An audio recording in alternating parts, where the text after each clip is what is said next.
He then raped me.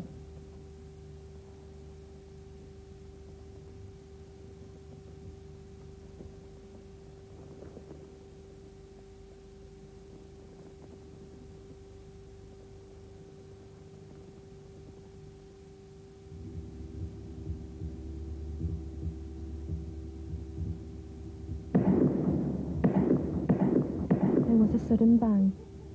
I felt something hit me, and I fell over. I felt my legs go numb.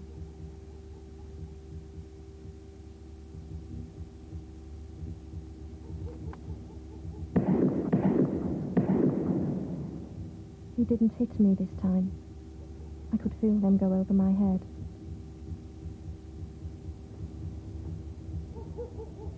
I lay perfectly still, pretending I was dead.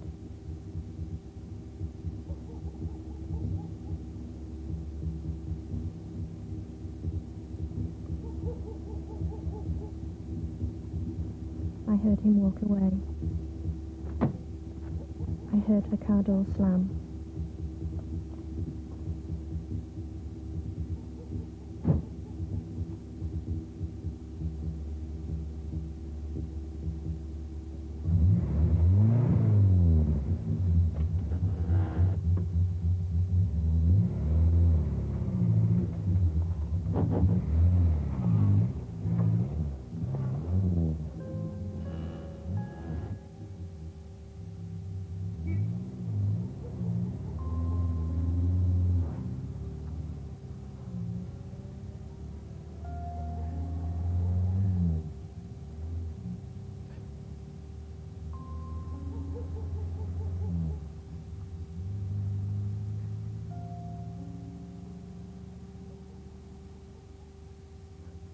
Michael Gregston and Valerie Storie set off from Slough last night to organise the Bedfordshire checkpoints in a motor rally for the staff of the Road Research Laboratory where they work.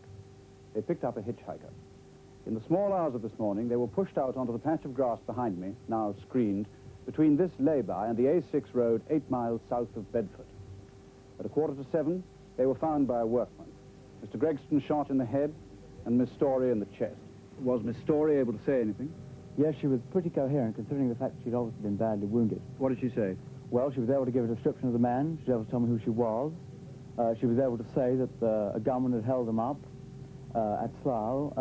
Rather, she'd picked him up at Slough, and that he'd held him up and shot him.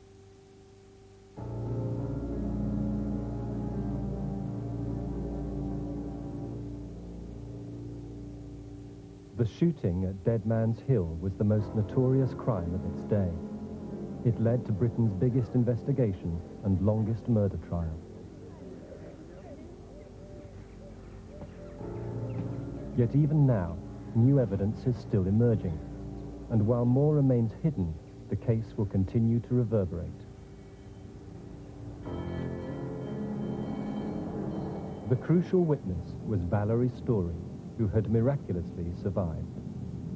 I think Valerie Storie is about the only person that would have lived. I think most other women would have died. She was just really so determined to live and wanted this man caught so much that she just pulled through, but she had an awful lot of courage. She was talking and was very angry at what had happened, and she kept repeating, and asking me to promise her that we would catch the men concerned. The police officer in whose division this happened is Superintendent Morgan of Biggleswade. Superintendent, what help do the police want from the public? Well, we are anxious to trace a man of the following description: aged about 30 years, 5 feet 6, proportionate build, dark brown hair, palish face, brown eyes, very deep set, not very deep set, straight nose, wearing a dark lounge suit, and believed to have an East End London accent.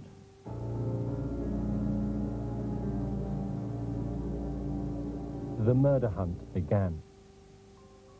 At 6:30 p.m, the getaway car was discovered in Ilford.